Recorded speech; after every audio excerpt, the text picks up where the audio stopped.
Alright, here we are. It's finally come down to it.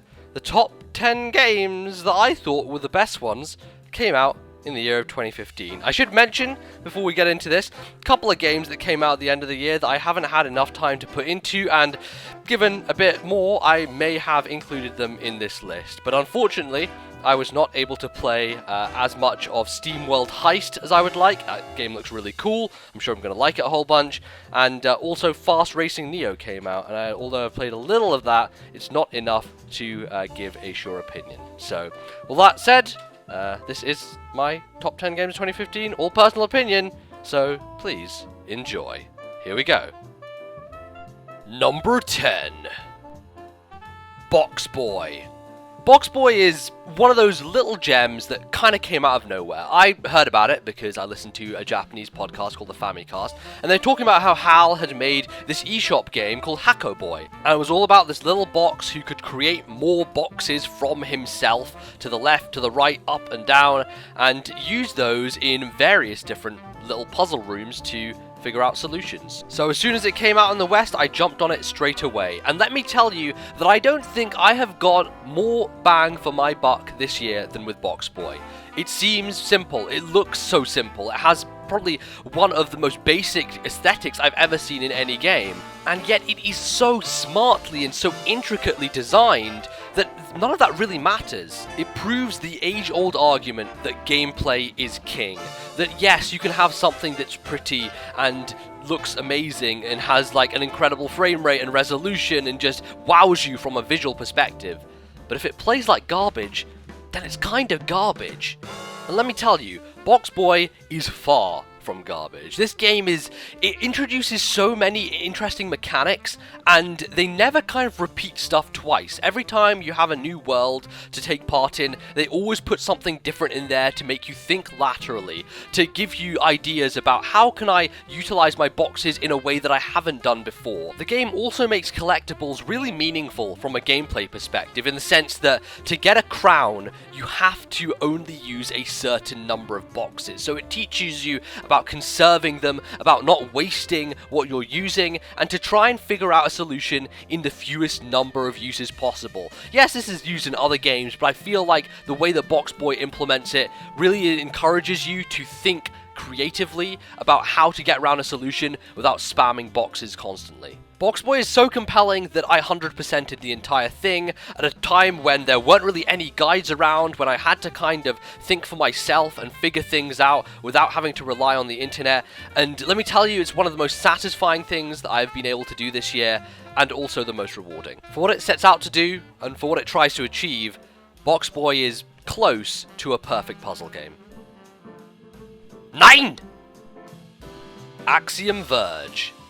If you know me, then you know I fucking love Metroid, particularly the 2D variety. And, I've played Prime here and there, not the biggest fan in the world, but for me, the 2D Metroid game is the epitome of what I love about video games. It's exploration, it's upgrades, it's screen-filling bosses, and the joy of discovery and secret things. What I'm saying is, this is a formula that could be repeated till the end of time, and I would continue to just lap it up. Axial Verge, then, a game created by one man, which is basically a love letter to Metroid, was bound to impress me in some sort of way, and it certainly did. I think it does start out as being very familiar and not really distinguishing itself much from its roots, but as you go on and as you discover the different mechanics that are at play, the idea of the glitch beam, which you can use to manipulate the environment and to change enemies, which will give them different properties to make it so that something that before shot out a bunch of things that would want to kill you now turn into things it spits out which give you health. It certainly adds an element that is very unexpected and plays with the conventions and ideas of glitches, which are an inherent thing in older games and still in newer games today, and make it a gameplay mechanic. The soundtrack is haunting and really embodies that feeling of isolation, and while the visuals aren't necessarily groundbreaking, they certainly fit the aesthetic that Tom Happ was going for. There are certainly some things that I didn't love about the game, such as the grappling hook, which I found a little cumbersome and not really that useful, and I do think that some of the upgrades are a little bit meaningless. The fact that heart pieces are essentially things that you can find as opposed to full heart containers, and whilst there is a huge variety of different weapons available to you, I never found myself using more than a couple throughout the entirety of the game. At its core though, Axial Verge is so solid and so joyous that I really couldn't leave it off this list, and as a fan of this genre in general, it was always going to have a place. Stupid fat hobbitses!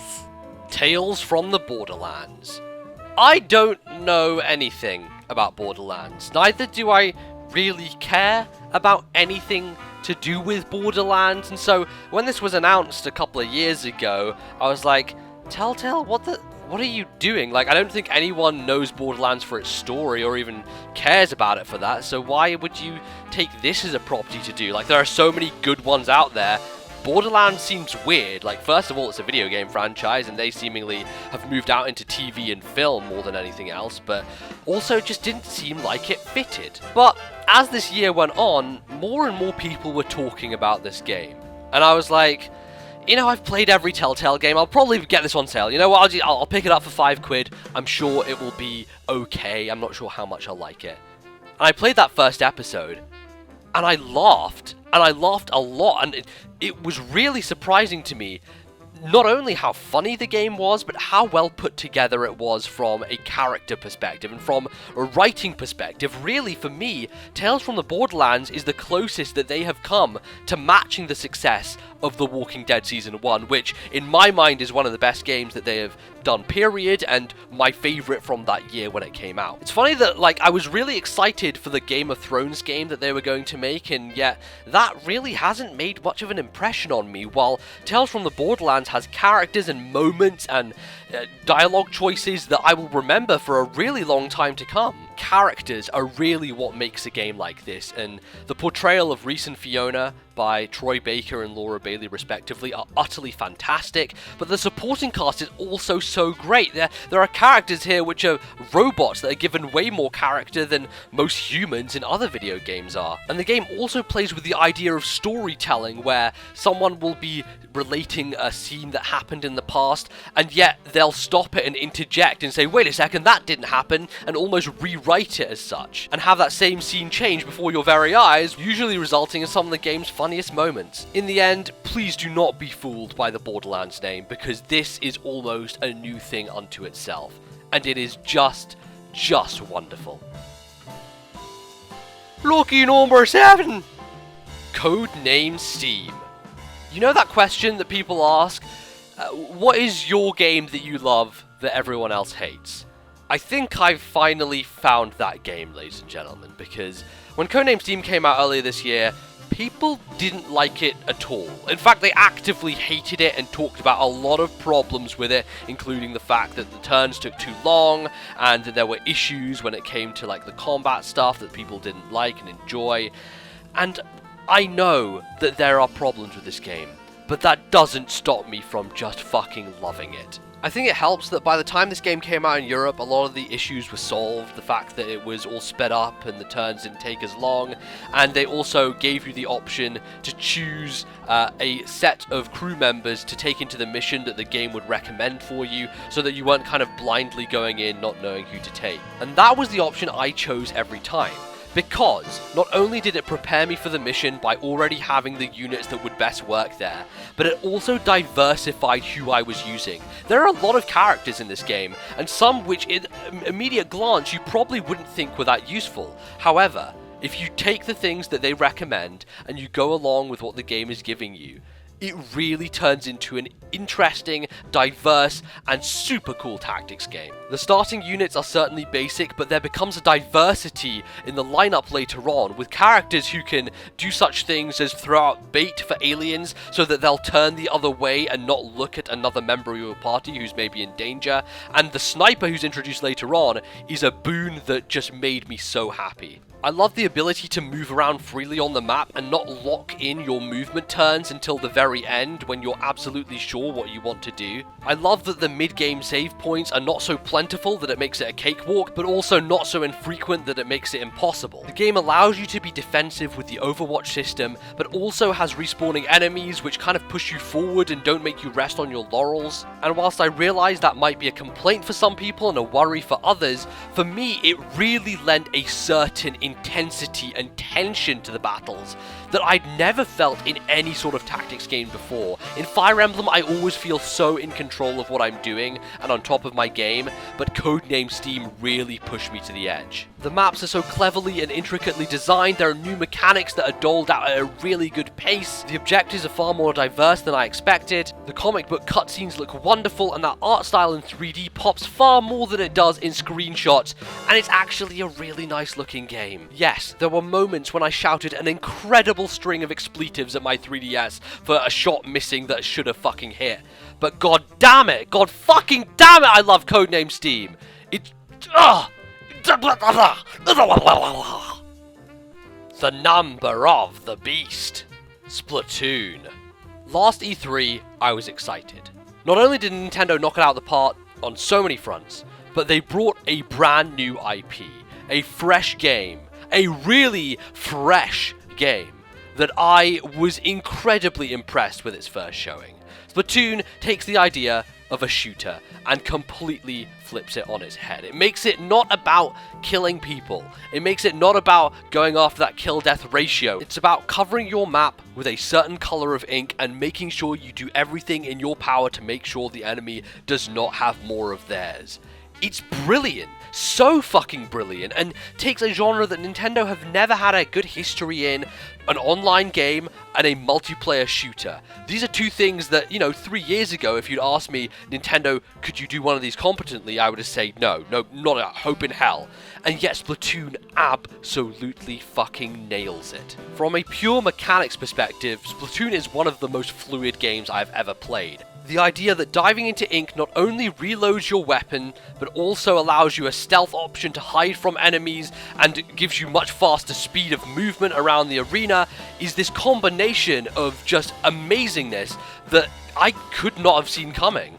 Yes, it was certainly light on content at launch, but Nintendo have kept their promise. They have constantly added new weapons, new maps, Splatfest events to keep people coming back to the game so that it doesn't die, so that it doesn't lose a community, like so many other shooters this year. I mean, you look at stuff like Evolve, which just fell off the side of a cliff, and Splatoon on a platform that has such a small install base and really not that many people using it, has just survived and gone from strength to strength throughout this entire year.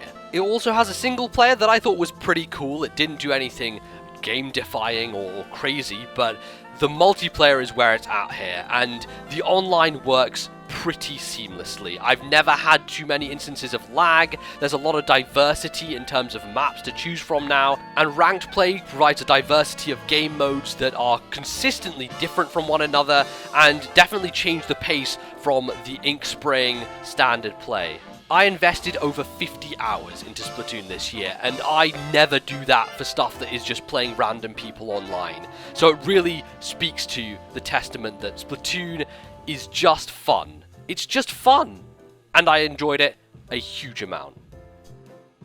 5. Xenoblade Chronicles X. God fucking damn it. This should be Game of the Year. This should be number 1 on this list, and there are so many reasons I can list as to why it should be number 1 on the list. But I can't, and I can't in good conscience make Xenoblade number 1 because it has issues that I can't forgive and I have a problem with. But let me tell you, at its core, Xenoblade is just fucking incredible. The exploration is unmatched. Unfucking matched. I will tell you that I cannot stop playing Xenoblade Chronicles X. I have not finished the game yet, but I am pretty much at the end. I faced a final boss and can't beat him because that shit is annoying as hell. But I'll tell you that I have played over 65 hours of this video game, and it is stunning. The world of Mira treads this line between being an Earth-like place, but also clearly alien, and having these structures and these architectural environments that are built like nothing you've ever seen before. And they're fucking enormous. The thing that really gets me is you start out without any kind of good movement options. You're just this tiny, tiny character on the ground. And getting from A to B is a task. It's a long one, but it also is one that allows you perspective to see how small you are in comparison to this practical planet. And it is. It's a planet-sized area. It's just enormous. And you get that sense of scale right from the off.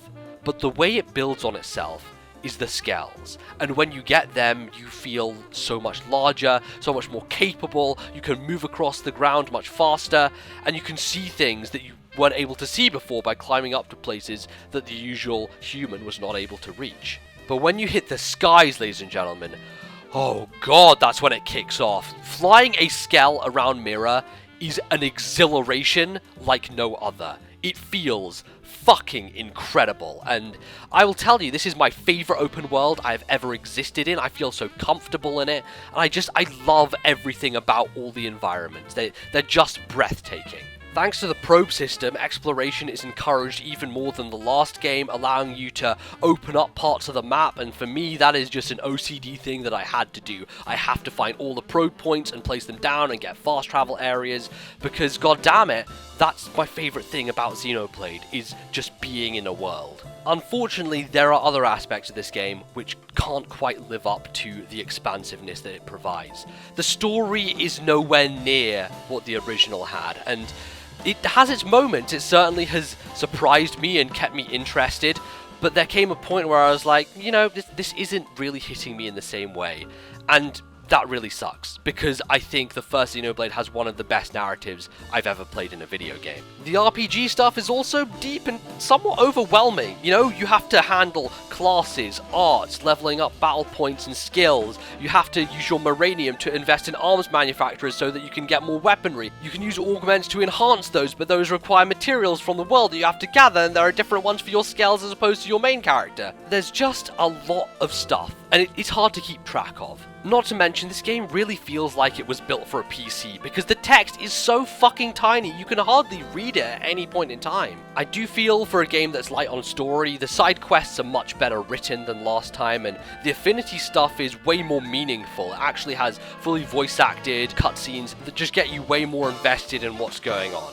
I still just cannot fucking stop playing this video game, but this is as high as it goes. Number 5 for Xenoblade Chronicles X. Number 4, mate. Metal Gear Solid 5, The Phantom Pain. So, I've spent the last year or so watching Drew Scanlon from Giant Bomb play through the entirety of the Metal Gear Solid series. Before this, I knew practically nothing about Metal Gear Solid. I'd never played any of the games.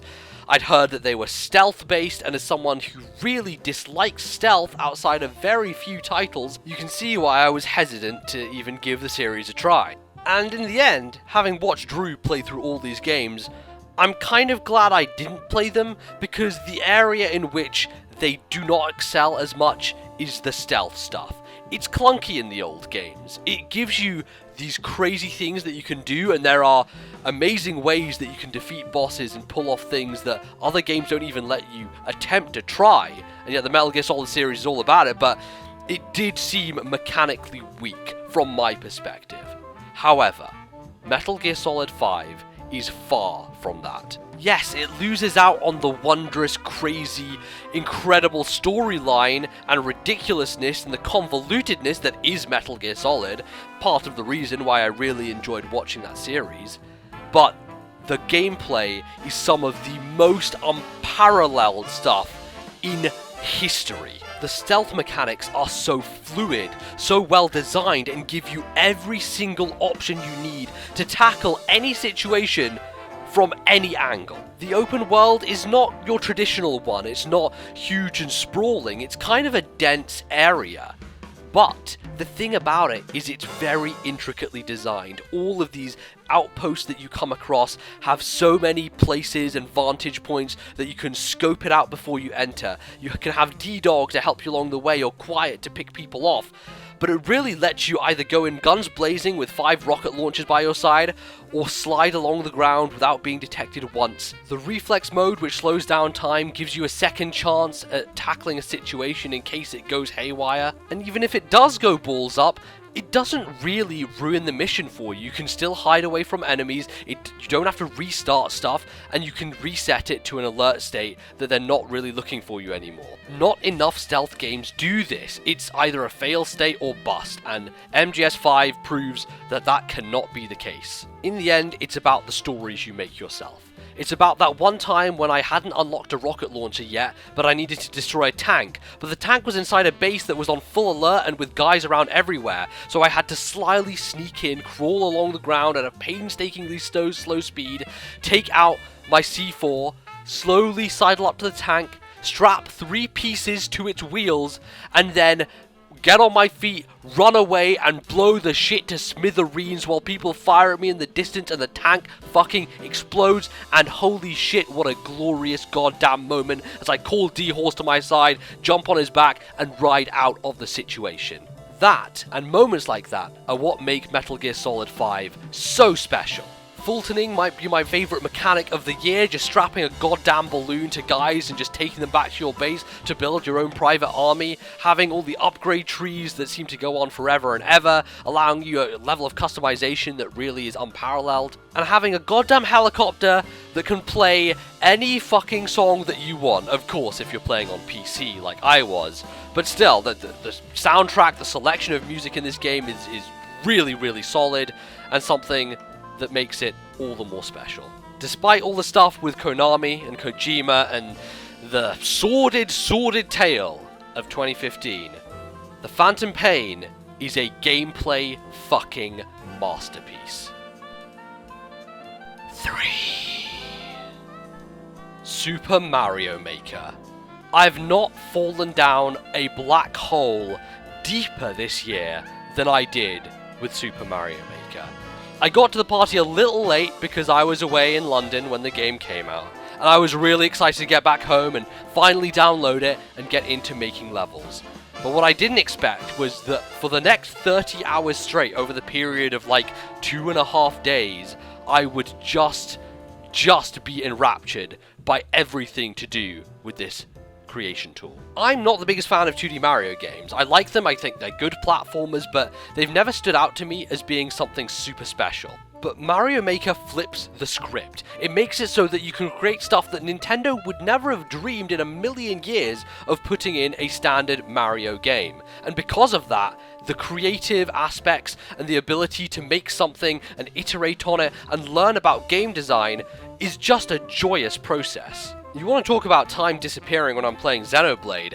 The way that time disappears when you play Mario Maker is to an even greater extent, because you get so sucked up in thinking about one idea and thinking how it would link to the next one, but testing it and perfecting it and making sure it all works and it all flows in sequence, and by the time that you've got like halfway through a stage, you realize 3 hours have disappeared and like, what the hell is going on anymore? Where am I and why am I still in my pajamas and what day even is it? Super Mario Maker solves the problem of people who play these games generally are not the ones who create the content. There's usually a small minority of people who make levels and do all that stuff, but most people just want to play them. Super Mario Maker turns the minority into the majority, because I don't know that anyone plays this game and doesn't make at least one level and doesn't at least try it out, and that is testament to how flawless these tools are, how easy it is to just pick up and have a go and use them and create stuff, because Mario is like this universal language in video games. It's something that everyone understands and can instantly click with. It's simple as running and jumping. And yet, Mario Maker adds so many more layers and levels to that. All the different abilities and all the new stuff, including the shells that can drop onto Mario's head, which is a mechanic and a thing that seems more innovative than anything the new Super Mario Bros. Series has done in the entirety of its existence. Yes, the curation tools could be better, and they are fixing that. They've already added the Mario Maker bookmark website, which makes it way easier to just keep levels for later on that you want to play. But for me, the most joy that comes out of Mario Maker is watching someone else play your creation. It really gives you that sense of what it's like to be a game designer and to be someone who sees reviews going up and sees criticism happening and just wants to seek out every single piece of it. I spent a lot of time on Twitch finding random streamers who didn't have many viewers who I knew would want to play some levels from their chat, and so I just gave them my Metroid level and watched them play it because I wanted to see how people would tackle it, what they thought of it, and how they thought I could maybe improve it and all that stuff, and that process is just amazing. It's incredible, and in this world we live in with Twitch and the ability to stream stuff, it's really never been easier to get an opinion on something that you have created. Also, Mario Maker is a game I just love watching people play. It's no secret that one of my favorite things this year has been the ongoing rivalry between Patrick Klepek and Dan Reichert, and a saga that continues to rage on, but watching that stuff is super entertaining, and I hope that it continues for a long time to come. The Witcher 3 Wild Hunt. Oh my god. This is the game that I spent the most time with in 2015. In the summer, I decided to get a new graphics card because mine had broken. And there was an offer to get a free copy of Batman Arkham Knight and The Witcher 3, so I thought, what better time than to do this? But before I did that, I had to get context, so I played The Witcher 2, which I really enjoyed and thought was such an intriguing and interesting world filled with politics and a real kind of gritty fantasy. And with that primed, I was ready to tackle one of the best games. In fact, my second favorite game of 2015. The Witcher 3 Wild Hunt is fucking incredible. It has one of the most gorgeous open worlds I have ever set my eyes on, running beautifully at 60 frames a second on my PC. And the level of detail in every single nook and cranny just makes you stop and stare. It also really matters that I played The Witcher 2 beforehand, because my expectations when it came to the control stuff was a little bit lowered. I knew that it was more of a clunky experience, it wasn't so streamlined. So the time I got to The Witcher 3, I thought, wow, this is the best thing since sliced bread, and I think a lot of people had issues with the way the game controlled and felt it was a little unresponsive, but I never had any problem, perhaps because of that perspective. Combat was much improved and so much fun. Adding that sidestep allows you to conserve your stamina so that you're not rolling and never getting any hits in. It really made it more of a chess game with enemies, a deliberative and thoughtful affair. But the real area where The Witcher 3 shines is its storytelling. This is some of the best writing I have ever experienced in any medium, let alone just video games. I think it helps that The Witcher is based on a book series because really it doesn't feel like a film or a television show with a limited scope and limited time. It's a game. It can be as long as it needs to, and as a result it really digs deep into a lot of small stories, a lot of little tales, and that is kind of emblematic of the place it comes from. It comes from these short stories that were written about Geralt and about his travels around the world, and the way that all that stuff is put together does feel like a very cohesive narrative. There are characters here that are incredibly memorable, and for me, a lot of the stuff that impressed me about The Witcher 2 was that character stuff and the people I cared about, like Triss, and the people that I wanted to see again in this game. I hope that maybe Yorvith would turn up, but unfortunately he wasn't here. Maybe he'll be in the DLC that comes out later in 2016. But Roach showed up. I saw Triss again, which I loved, and wonderful stuff with her. Great dialogue, great moments. Meeting Yennefer for the first time, having had her, described in the past, but never having her as part of the games. And the standout for me has to be Ciri, who is just an awesome character in so many fronts. Not only in the way that she fights as a combatant and using all her weird, crazy powers, but she's also just so down to earth in this amazing relationship between her and Geralt as this father-daughter thing that carries the whole thing with an emotional heart all the way to the end. The side quests in The Witcher 3 put every other RPG to shame. This is not about going off and collecting 5 doodads to give to some guy you don't really care about. They're all fully voice acted, fully written, and they are meaningful. They make sense and give you context for the world and are just a joy to do, and I did every fucking single one of them. I did every side quest in this game, and that's probably why I spent over 70 hours in the main adventure. I really feel that you don't get a complete version of this world without doing all those side quests. It really is a staggering achievement that CD Projekt Red managed to pull off The Witcher 3 to the extent that they did. Other Western RPGs are going to have to step up their game a huge amount if they want to contend with this complete masterpiece. Number 1. Ori and the Blind Forest. I can list off a bunch of component parts here. I could say that Ori and the Blind Forest is stunningly gorgeous. I could say that it has a soundtrack that is so emotionally impactful and so deft and light and beautiful. I can say that it controls like an utter joy and offers a level of fair challenge that is kind of unmatched. However, if I were to break it out like that, it still wouldn't get at the heart of what Ori does so incredibly well. It's a cohesion of all of these elements that wove together in just the most beautiful way. It is just fucking wonderful. I said already in this video about Axial Verge that I'm a sucker for Metroid-style games. And that is very true, as you can tell that my number 1 game here is exactly one of those. But I've always been a fan of Metroid Fusion, which has some exploration in it for sure, but less so and less backtracking than a Super Metroid.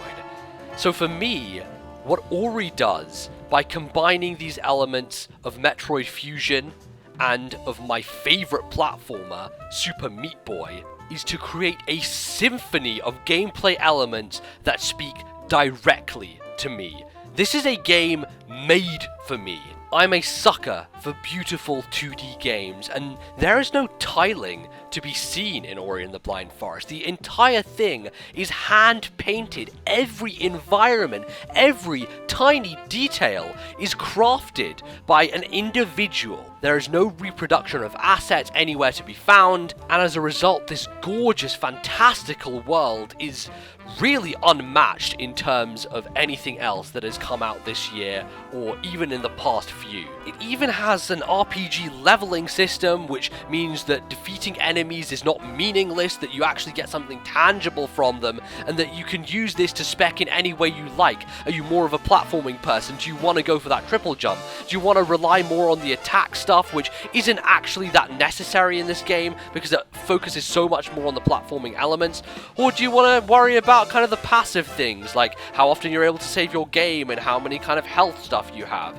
It's all for your choosing, and that makes Ori a tailor-made experience. But I think the thing for me that I love most about Ori can be distilled down to one moment, and that is your first boss fight. Ori doesn't have what you would call traditional boss fights, in the sense that they are instead platforming challenges, escape sequences, that you have to pull together everything that you've learned so far and put it all together in a flawless execution of platforming prowess. When I got to the top of the Ginsu tree, and the water started rushing up from below, and the music started swelling, and the visuals were just incredible, and I had to focus incredibly hard on using my bash ability, which I had just learned to not only hit off enemies, but hit off their projectiles, to do wall jumps, to do wall runs, to finally make it to the top and succeed and have what was one of the most satisfying, rewarding, beautiful experiences, not only of this year, but of all of my gaming history.